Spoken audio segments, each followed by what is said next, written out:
والله ما طلعت شمس ولا غربت إلا وأنت في قلبي. الحمد لله وكفى وسلام على عباده الذين اصطفى أما بعد. أعوذ بالله من الشيطان الرجيم. بسم الله الرحمن الرحيم. سنريهم آياتنا في الآفاق وفي أنفسهم حتى يتبين لهم أنه الحق. سبحان ربك رب العزة عما يصفون وسلام على المرسلين والحمد لله رب العالمين. اللهم صل على سيدنا محمد وعلى آل سیدنا محمد وبارک وسلم. کئی چیزوں کو انسان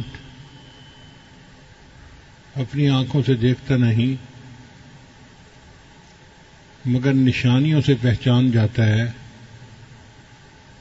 کہ معاملہ کیسے ہے.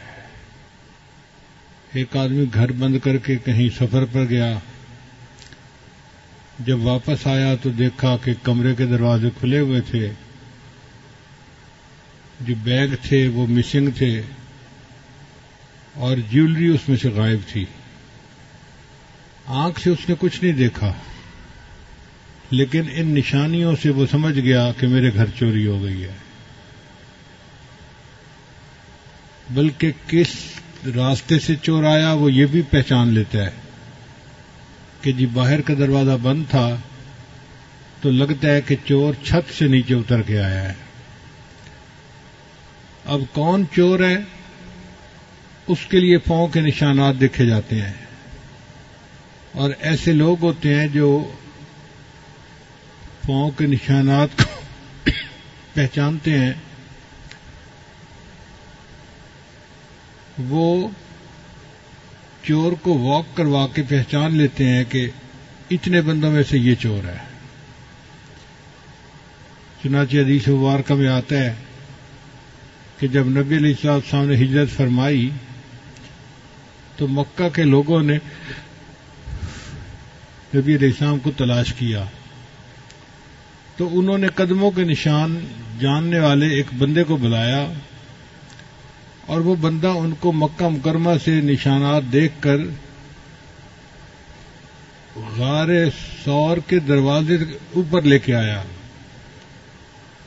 اس نے کہا جی کہ یہاں تک پاؤں کے نشانات آتے ہیں، آگے پتہ نہیں.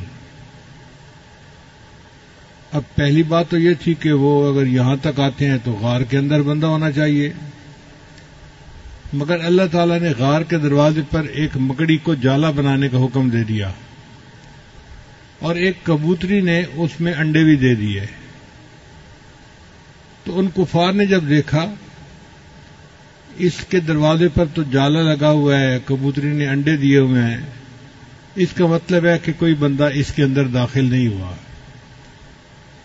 سیدنا صدیق اکبر فرماتے ہیں کہ وہ لوگ اتنا قریب تھے کہ ہم ان کی آوازیں سن رہے تھے اور ان کے قدموں کو دیکھ رہے تھے. اگر وہ جھک کے دیکھتے تو شاید ہم تک ان کی نگاہ پہنچ جاتی، مگر اللہ نہیں چاہتے تھے، لہذا وہ نبی علیہ الصلوۃ والسلام کو نہیں دیکھ سکے.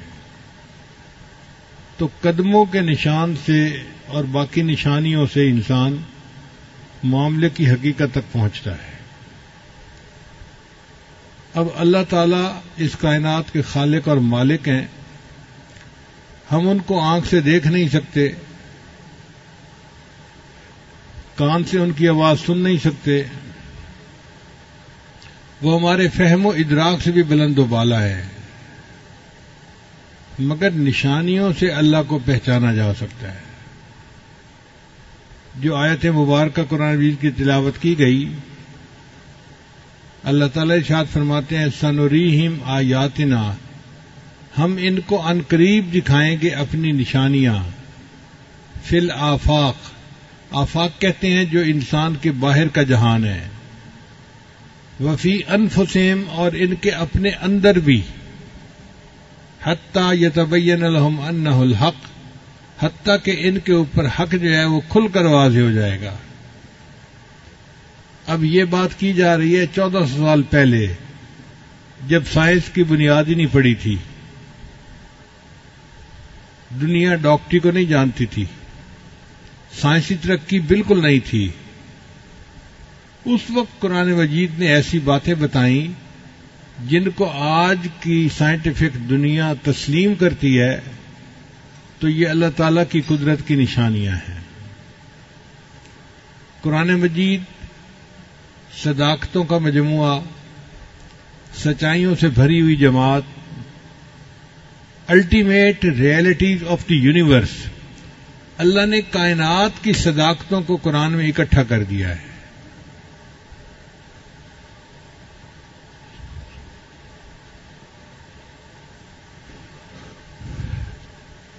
قرآن مجید میں اللہ تعالیٰ فرماتے ہیں کہ ہم نے زمین اور آسمان کو پیدا کیا، تم ذرا آنکھ اٹھا کر دیکھو، حل تری من فطور، تمہیں زمین و آسمان کی پیدائش میں کوئی کمی نظر آتی ہے، کوئی نقص نظر آتا ہے؟ اور فرمایا کہ اگر ایک دفعہ نظر نہیں آتا تو دوبارہ آنکھ اٹھا کے دیکھو،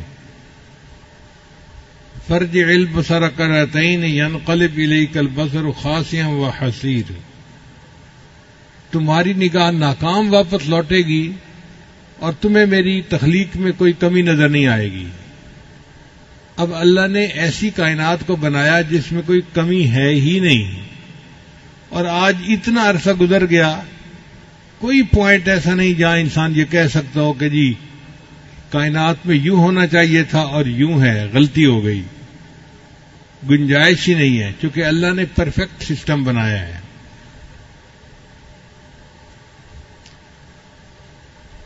اللہ تعالیٰ ارشاد فرماتے ہیں قرآن مجید میں، خلق الارض فی یومین، اللہ نے زمین کو 2 دن میں پیدا کیا۔ تو زمین کی پیدائش 2 دن میں ہوئی، پھر اللہ نے اس کے اندر برکت رکھی، فی 4 ایام، 4 دنوں کے اندر، یعنی کل زمین آسمان کی پیدائش میں 6 دن لگے، 2 دن زمین کو پیدا کرنے میں اور 4 دن اس کے اندر برکتیں رکھنے میں، زمین کے اندر کیمیکل کا تناسب متعین کرنا، اس میں سونے کی کانیں، کاپر کی کانیں، کوئلے کی کانیں، پتھر ہیں، پہاڑ ہیں، ہیرے جواہرات کے خزانے ہیں، اللہ نے اس میں 4 دن لگائے اس کو بنانے میں۔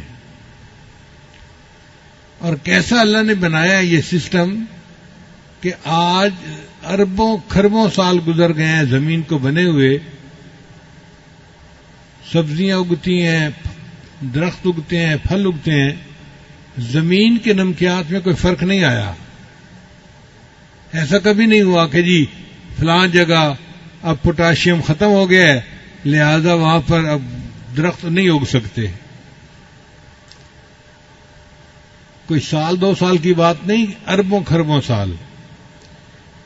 سائنس کے حساب سے زمین 15 ارب سال پہلے بنی، تو 15 ارب سال سے اس کے اوپر درخت اگ رہے ہیں، مگر اللہ نے جو کیمیکل ہیں ان کا تناسب ایسے رکھا ہے کہ اس میں آج تک کوئی کمی نہیں۔ کوئی نہیں کہہ سکتا جی کہ نائٹروجن ختم ہو گئی لہذا اب پودے جو ہیں وہ اپنا پھل نہیں دے سکتے، یا پودے اپنا پھول نہیں دے سکتے، ایسا ہرگز نہیں ہے۔ اللہ کتنا بڑا ہے جس نے زمین کے اندر تناسب کو اتنا اچھا بنایا کہ آج اربوں سالوں کے بعد بھی زمین کے اوپر پھل اگتے ہیں، سبزیاں اگتی ہیں اور زمین کاشت کے قابل ہے۔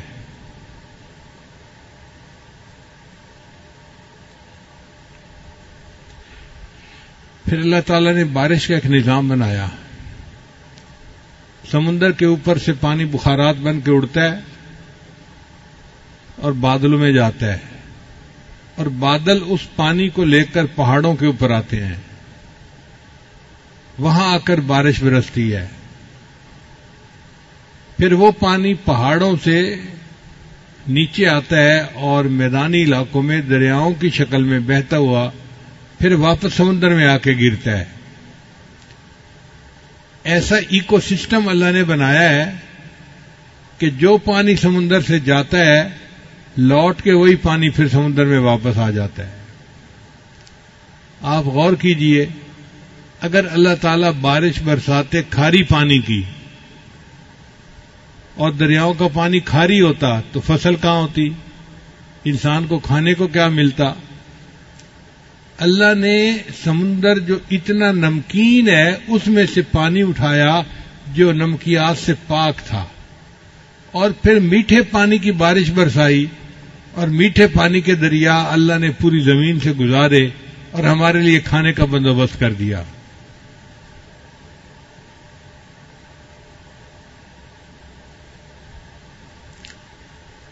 کسی عارف نے کہا کھیتیاں سرسبز ہیں تیری غذا کے واسطے، کھیتیاں سرسبز ہیں تیری غذا کے واسطے، چاند سورج اور ستارے ہیں ضیاء کے واسطے، بحر و بر شمس و قمر ماء و شما کے واسطے، یہ جہاں تیرے لیے ہے تو خدا کے واسطے. اللہ نے یہ جہان ہمارے لیے بنایا اور ہمیں اللہ نے اپنی عبادت کے لیے بنایا. تو دیکھیے اللہ تعالیٰ کی تخلیق میں کیا خوبی ہے، کیا حسن ہے کہ اللہ کے فضل سے آج بھی زمین کا پورا نظام اپنی خوبصورتی کے ساتھ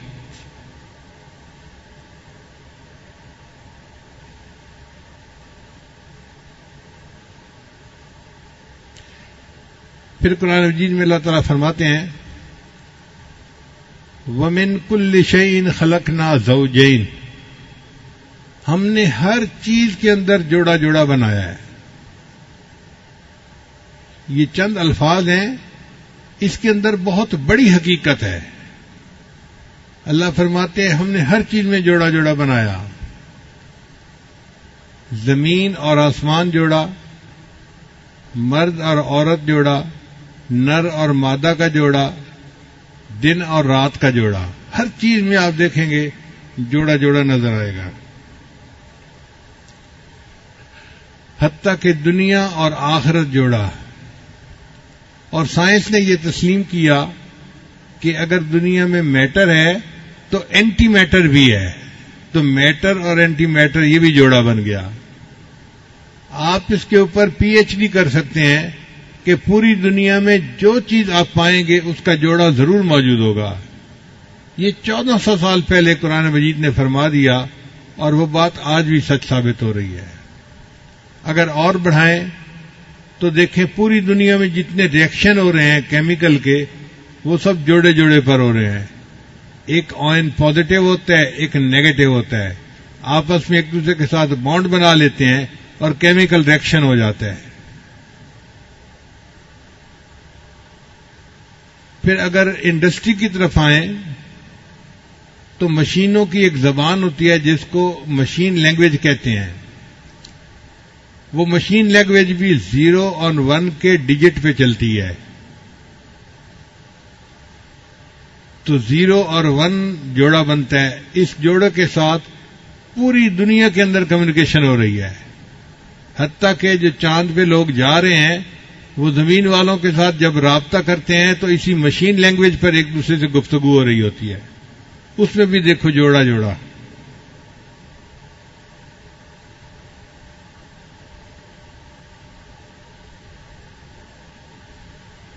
پھر اللہ تعالیٰ قرآن مجید میں فرماتے ہیں وَجَعَلْنَا مِنَ الْمَاءِ كُلَّ شَيْءٍ حَيٍّ، ہم نے پانی سے ہر چیز کو زندگی بخشی. یعنی جو چیز بھی دنیا میں زندہ ہے وہ پانی کی وجہ سے ہے.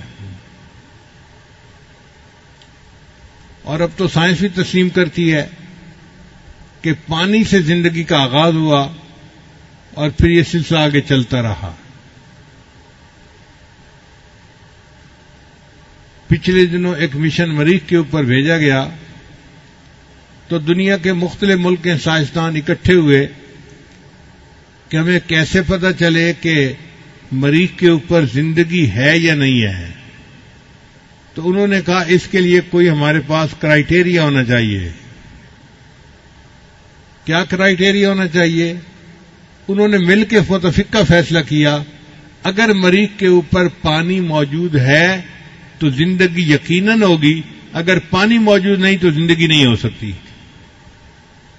جو بات 1400 سال پہلے بتائی گئی آج کی سائنس کی دنیا بھی تسلیم کر رہی ہے. قرآن مجید نے کہہ دیا وَجَعَلْنَا مِنَ الْمَاءِ كُلَّ شَيْءٍ حَيٍّ، ہم نے ہر چیز کو پانی سے زندگی عطا فرمائی ہے.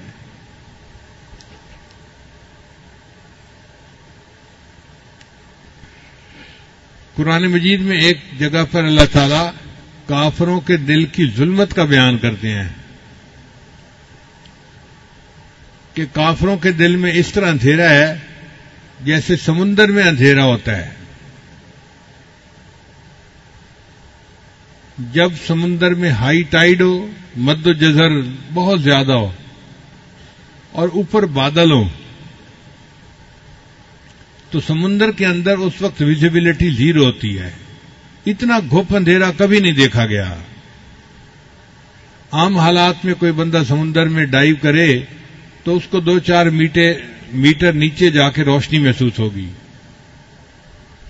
لیکن جب مد و جزر ہو اور اس کے اوپر بادل آئے ہوئے ہوں تو پھر روشنی پینیٹریٹ نہیں کر سکتی اور بالکل گھپ اندھیرا ہوتا ہے. ایک عرب ملاح تھا جہاز کا، اس کا ایک دوست بن گیا، فرانس کا آدمی تھا. جہازوں کا سفر کرنے کی وجہ سے ان کی آپس میں دوستی ہو گئی. اس عرب نے اس اپنے فرانسیسی دوست کو قرآن مجید کا انگلش ترجمہ دیا کہ آپ اس کو پڑھیں. اب وہ فرانسیسی دوست چونکہ پوری زندگی کوئی 35-40 سال سمندر میں گزار چکا تھا، اس کو سمندر کے بارے میں ایک ایک چیز کا پتہ تھا.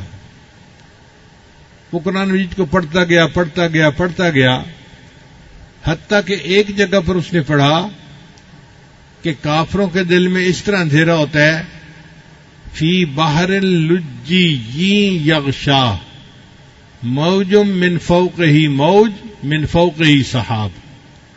جیسے کہ سمندر میں اندھیرا ہوتا ہے جب لہروں کے اوپر لہریں آ رہی ہوتی ہیں، ہائی ٹائیڈ کا ٹائم ہوتا ہے اور اوپر بادل ہوتے ہیں. اس نے زندگی میں اس کا تجربہ خود کیا تھا. اس کو پتا تھا کہ واقعی اس حال میں گپ اندھیرا ہوتا ہے. جب اس نے اس آیت کو پڑھا تو اس نے اپنے عربی دوست سے پوچھا کہ مجھے یہ بتائیں کہ آپ کے پیغمبر اسلام نے سمندر کا سفر کتنی دفعہ کیا ہے؟ اس عربی دوست نے کہا کہ نبی علیہ السلام نے پوری اپنی مبارک زندگی میں سمندر کا سفر کیا ہی نہیں ہے. وہ کہنے لگا یہ ممکن نہیں کہ جس بندے نے سمندر کا سفر ہی نہ کیا ہو وہ سمندر کے اندر کی بات کو اتنا ایگزیکٹ اور صفائی کے ساتھ بیان کرے. لہذا اس نے کلمہ پڑھا اور وہ مسلمان ہو گیا.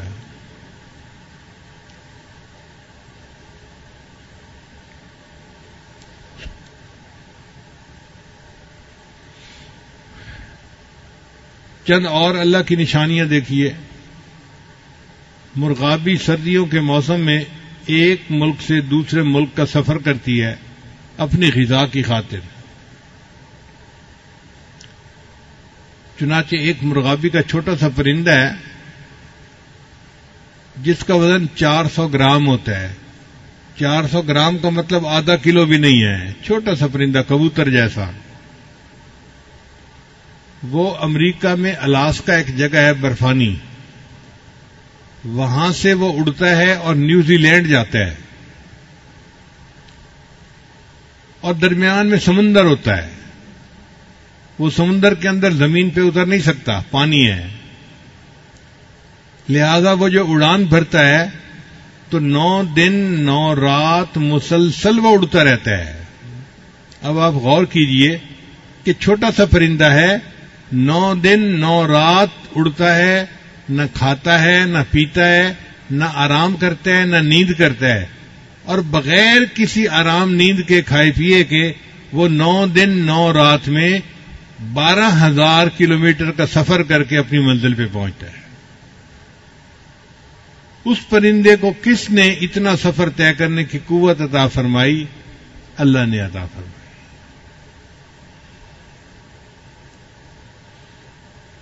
چنانچہ گدھ ایک پرندہ ہے، تو افریقہ میں ایک گدھ پائی جاتی ہے، اس کا نام ہے رفیل گریفن.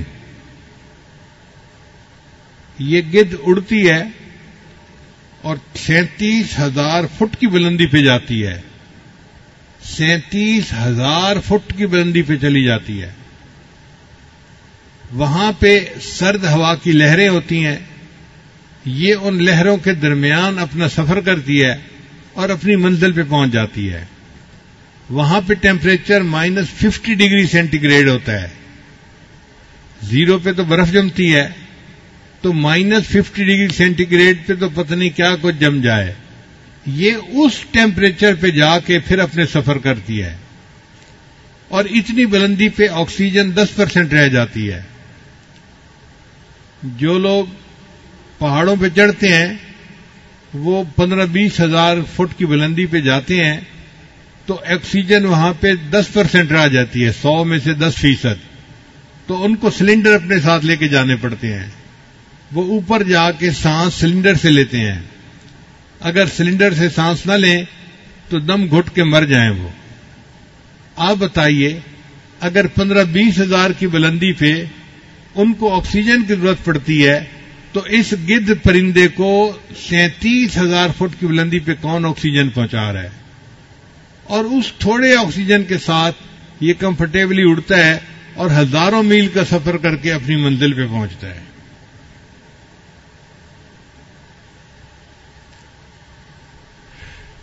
جاپان کے قریب ایک کھائی ہے، یعنی سمندر عام طور پہ تو چند کلومیٹر گہرا ہوتا ہے، لیکن وہ کھائی زیادہ کھڈا جیسے ہوتا ہے نا، گڑھا بن جاتا ہے، ایسے گڑھا بن گیا ہوا ہے.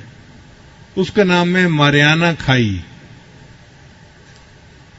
وہ ماریانا کھائی اتنی بڑی ہے کہ اگر ماؤنٹ ایوریسٹ پر جو پہاڑ ہے دنیا کا سب سے اونچا، اس کو اس کھائی کے اندر ڈالا جائے نا تو وہ ڈوب جائے. اور اس کی چوٹی کے اوپر 2 کلومیٹر پھر پانی باقی رہے. اتنی گہری کھائی کہ ماؤنٹ ایوریسٹ پہاڑ پورا کا پورا اس کھائی کے اندر ڈوب جائے گا، اور اس کی چوٹی کے اوپر بھی 2 کلومیٹر پانی رہے گا. یہ کس نے بنائی؟ اللہ نے بنائی، جو قدرت والا ہے، جو جانتا ہے کہ اس کائنات کو چلانا کیسے ہے.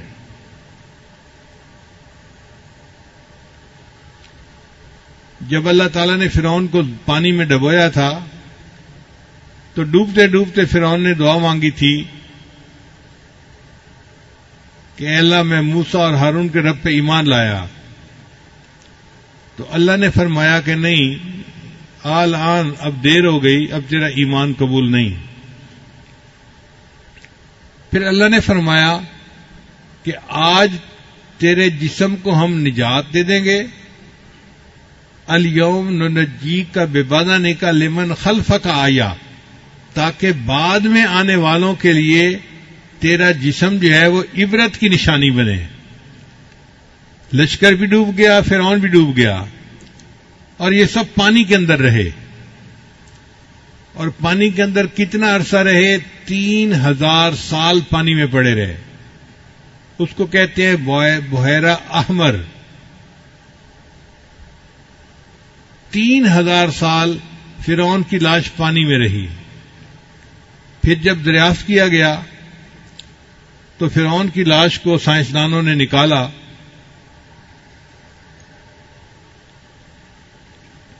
اور انہوں نے دیکھا کہ اس کی لاش بالکل ٹھیک ہے. کوئی اس کو کیمیکل نہیں لگا ہوا، کوئی اس کو محفوظ کرنے کے لیے چیز نہیں لگی ہوئی. پانی میں 3000 سال تک ایک لاش کیسے ٹھیک رہ سکتی ہے، یہ میرے اللہ کا حکم تھا، کیونکہ اللہ نے فرما دیا تھا ہم تیرے بدن کو نجات دیں گے اور تو بعد میں آنے والوں کے لیے عبرت کا نشان بنے گا۔ چنانچہ آج بھی فرعون کی لاش مصر کے عجائب گھر میں پڑی ہے اور دیکھنے والے کے لیے عبرت کا نشان ہے کہ اللہ نے اپنی بات کو کیسے پورا کر دکھایا۔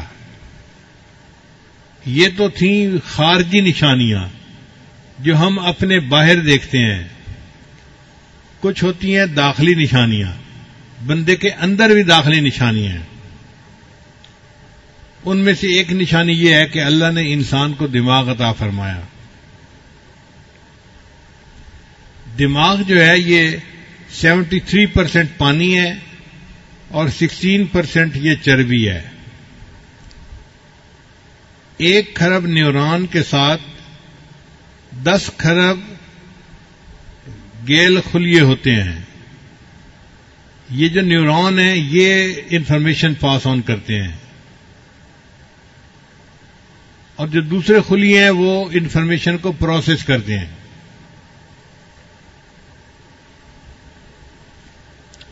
کتنا انفارمیشن کو پروسیس کرتے ہیں؟ 1 سیکنڈ میں انسان کا دماغ جس بات کام کو کر لیتا ہے اس کو کرنے کے لیے جو اس وقت دنیا میں سب سے فاسٹ کمپیوٹر ہے اس کو سپر کمپیوٹر کہتے ہیں، تو 40,000 کمپیوٹر مل کر کام کریں تو 40 منٹ میں جا کے وہ اس بات کو پروسیس کر سکیں گے جس کو دماغ 1 سیکنڈ میں پروسیس کر لیتا ہے۔ نہیں، سوری میں نے غلط کہا، 80,000 سپر کمپیوٹر مل کر پروسیس کریں تو 40 منٹ میں اس کو پروسیس کر سکیں گے۔ اب بتائیے دماغ کی کتنی قوت ہے، 1 سیکنڈ میں وہ اتنی انفارمیشن پروسیس کر لیتا ہے کہ جس کو پروسیس کرنے کے لیے 80,000 سپر کمپیوٹر چاہیے اور ان کو بھی 40 منٹ لگیں گے اس کو پروسیس کرنے میں۔ انسان کا دماغ 10 واٹ کی بجلی سے چلتا ہے اور دماغ کی جو میموری ہے وہ 25 لاکھ جی بی ہے۔ آج کل تو 5-10 جی بی پہ ہی لوگ خوش پھرتے ہیں کہ جی بڑی میموری مل گئی، 10 جی بی مل گیا، 15 جی بی مل گیا۔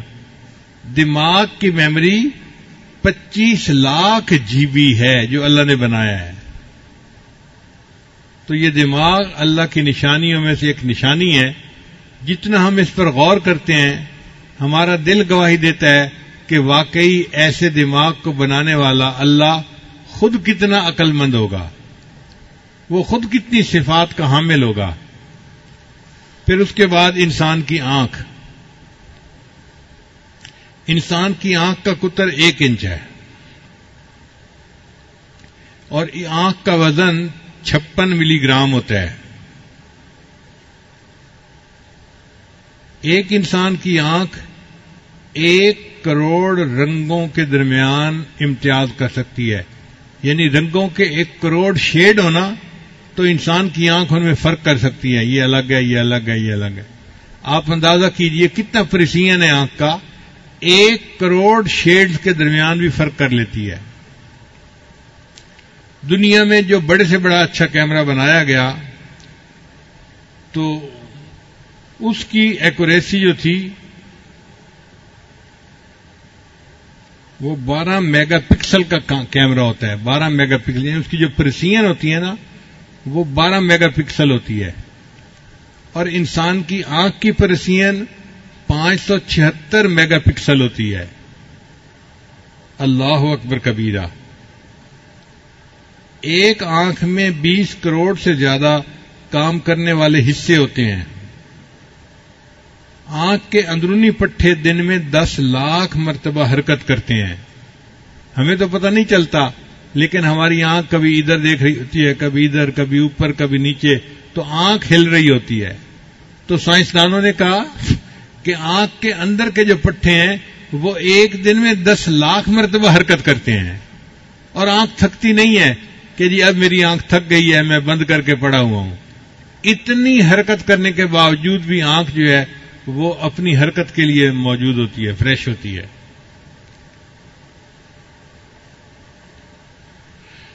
انسان کی انگلی کے جو نشانات ہیں نا، ان میں 40 کریکٹر ہیں جن سے بندے کو پہچانا جاتا ہے. یہ اس بندے کی انگلی ہے، یہ اس بندے کی 40 کریکٹر ہیں. اور انسان کی آنکھ میں 256 کریکٹر ہوتے ہیں جو ایک دوسرے سے مختلف ہوتے ہیں. اسی لیے سیکیورٹی میں انگلی سے پہچان کرنے کی بجائے آنکھ سے پہچان کرنے کا طریقہ زیادہ مقبول ہے. آج کل بیرون ملک کا جب سفر کیا جاتا ہے نا، تو کئی جگہوں پہ تو انگلی کا نشان لیتے ہیں اور کئی جگہوں پہ آنکھ کا فوٹو لیتے ہیں. تو بندہ حیران ہوتا ہے، جی آنکھ کا فوٹو کیا لیں گے؟ آنکھ میں 256 کریکٹر ہوتے ہیں جس کی وجہ سے ایک بندے کی آنکھ کو دوسرے کی آنکھ سے پہچاننا بہت آسان ہوتا ہے. ایک لمحے میں پہچان ہو جاتی ہے، یہ بندہ اور ہے اور یہ بندہ اور ہے.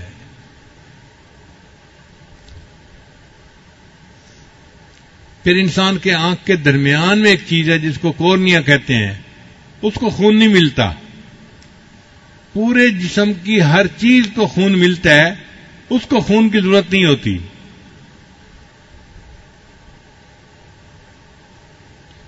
مگر اس کو فکس کرنے کا طریقہ آج تک انسان نہیں جان سکا. اب کوئی بچہ ماں کے پیٹ سے پیدا ہو اور اس کی آنکھ نہ ہو تو ساری دنیا کے سائنسدان مل کے اس کے لیے آنکھ بنا نہیں سکتے. یہ آنکھ کی نعمت کس نے دی؟ اللہ نے ہمیں عطا فرمائی. پوری زندگی انسان عبادت کرتا رہے تو آنکھ کی نعمت کا حق ادا نہیں کر سکتا.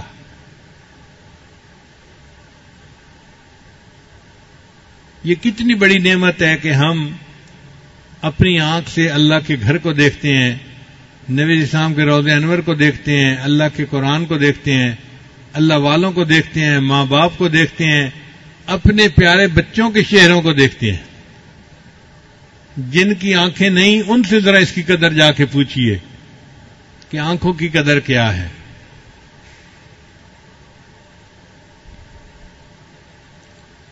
تو یہ آنکھ بھی اللہ کی نشانیوں میں سے ایک نشانی ہے. پھر ایک اور نشانی ہے انسان کا دل.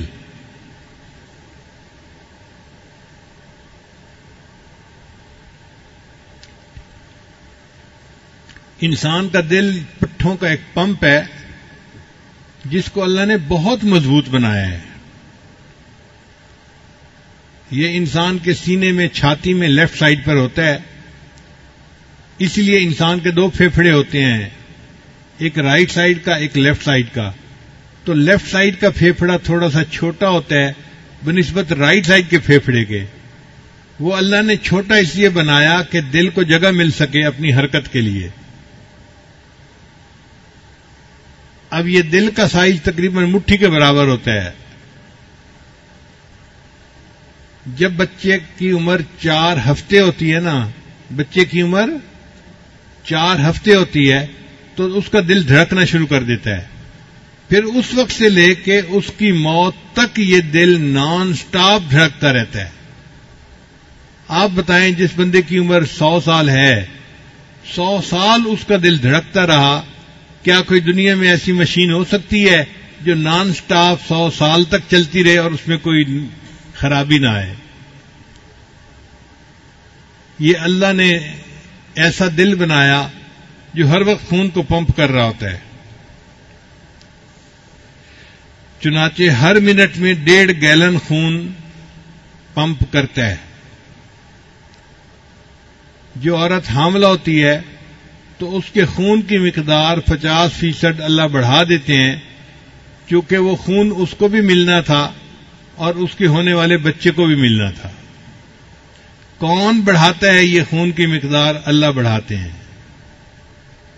انسان کے جسم کی ایک ایک ٹیشو کو خون پہنچتا ہے. اس لیے ہمارے یہاں خون کی شریانیں باریک باریک ہر جگہ ہوتی ہیں، ہر جگہ. اگر شریانوں کی لمبائی کا اندازہ لگایا جائے اور ایک بندے کی شریانوں کو الگ الگ کر کے ان کو گانٹھ باندھ دی جائے تو ایک انسان کے جسم میں کل شریانوں کی لمبائی 1,60,000 کلومیٹر بنتی ہے. 1,60,000 کلومیٹر وائرنگ ہے جو انسان کے جسم میں استعمال ہوئی ہے اور وہ ہر ٹیشو کو خون پہنچا رہی ہے. اب آپ بتائیے کہ دل کے اوپر کتنا بوجھ ہوتا ہوگا جو 1,60,000 میل کی مسافت تک خون پہنچا رہا ہے. انسان کا خون 30 سیکنڈ کے اندر دل سے نکلتا ہے اور پھر واپس آ جاتا ہے, سرکل پورا کر لیتا ہے پورے.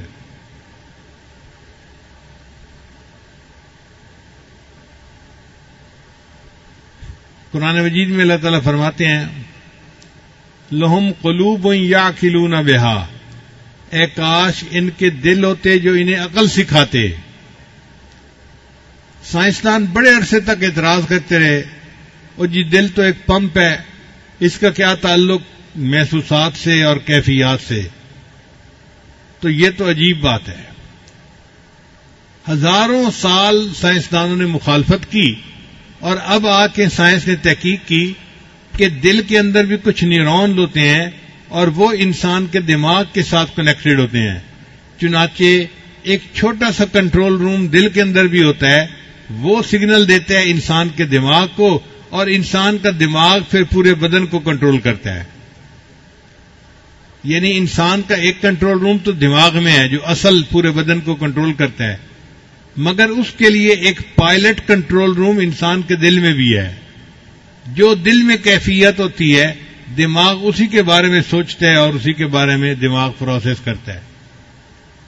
1400 سال پہلے جب دنیا نہیں جانتی تھی, اللہ نے اس وقت فرمایا ان کے دل ہوتے جو انہیں عقل سکھاتے. اور آج اس موسٹ ماڈرن سائنٹیفک دنیا میں انسان نے مان لیا کہ واقعی انسان کا دل انسان کے دماغ کو کنٹرول کرتا ہے. تو یہ اللہ تعالیٰ کی قدرت کی نشانیاں ہیں, انسان کے اندر بھی اور انسان کے باہر بھی. اس کے علاوہ انسان کی کڈنیز میں کیا کچھ ہے, انسان کے پھیپھڑوں میں کیا کچھ ہے. اگر یہ ساری تفصیل کرنے لگ جائیں تو بات بہت لمبی ہو جائے گی اور وقت ہو چکا. تو اللہ نے فرمایا تم ان قریب دیکھو گے نشانیاں باہر میں بھی اندر میں بھی, حتیٰ کہ تمہارا دل گواہی دے گا کہ یہ بات 100% سچ ہے. اور آج واقعی ہم جب ان نشانیوں کو دیکھتے ہیں تو ہمارا دل گواہی دیتا ہے کہ ان چیزوں کو بنانے والا کوئی پروردگار ہے جو بہت سمجھدار عقل مند ہے, جس نے کائنات کو ایک اچھے انداز سے بنایا. سائنسدان اس کو کہتے ہیں انٹیلیجنٹ ڈیزائن, کہ جو کائنات کا ڈیزائن اللہ نے کیا ہے نا وہ بڑا ہی عقل مندی کا ہے. آپ دیکھیں سورج زمین سے کتنے فاصلے پر ہے. اگر روشنی سورج سے چلے زمین پر آنے کے لیے تو اس کو 2 منٹ لگتے ہیں, جبکہ روشنی ایک سیکنڈ میں 1,86,000 میل کا سفر کرتی ہے.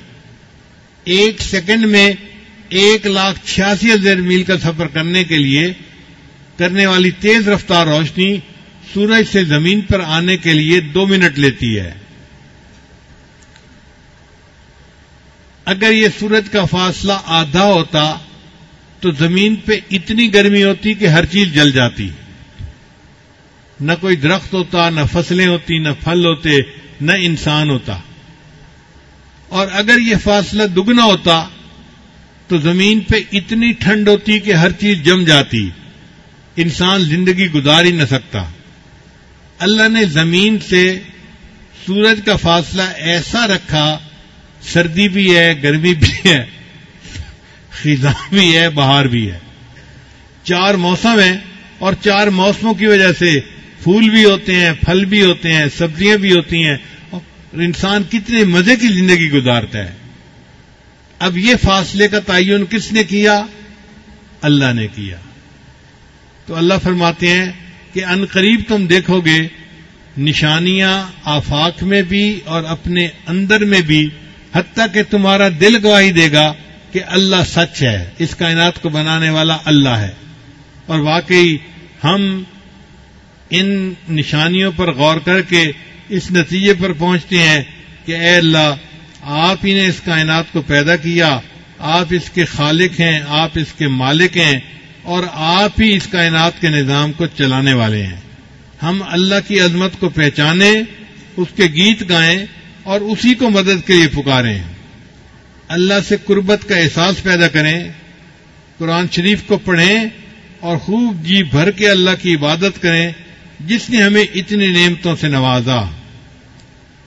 ہمارا دل گواہی دیتا ہے ربنا ما خلقت ھذا باطلا، اے اللہ آپ نے اس چیز کو ایسے ہی پیدا نہیں کیا، سبحانک تو پاک ہے، فقنا عذاب النار، بس ہمیں جہنم کی آگ سے نجات عطا فرما دیجیے۔ شاعر نے کہا چاند تاروں میں تو، مرغزاروں میں تو، اے خدایا کس نے تیری حقیقت کو پایا؟ چاند تاروں میں تو، مرغزاروں میں تو، اے خدایا کس نے تیری حقیقت کو پایا؟ بحر اسیاں سے مولا بچا لے، دل کی کشتی ہے تیرے حوالے۔ بحر اسیاں سے مراد گناہوں کے سمندر سے، بحر اسیاں سے مولا بچا لے، دل کی کشتی ہے تیرے حوالے۔ تو ہی ستار ہے، تو ہی غفار ہے، اے خدایا کس نے تیری حقیقت کو پایا؟ اللہ تعالی ہمیں اپنی معرفت عطا فرمائے اور پوری زندگی اللہ کی بندگی والی زندگی ہمیں عطا فرمائے۔ وآخر دعوانا ان الحمد للہ رب العالمین۔